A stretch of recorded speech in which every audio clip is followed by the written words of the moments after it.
నీతో యాత్ర చేయు మార్గములు ఎంతో రమ్యమైనవి, అవి నాకెంతో ప్రియమైనవి. నీతో యాత్ర చేయు మార్గములు ఎంతో రమ్యమైనవి, అవి నాకెంతో ప్రియమైనవి. నీ మహిమను కొనియాడు పరిశుద్ధులతో నిలచి 10 తంతుల సితారతో నిన్నే కీర్తించెదం.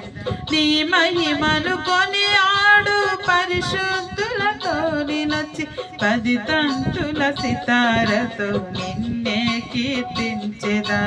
నా స్తుతుల పైన నివసించువాడా, నా అంతరంగికుడా యేసయ్యా.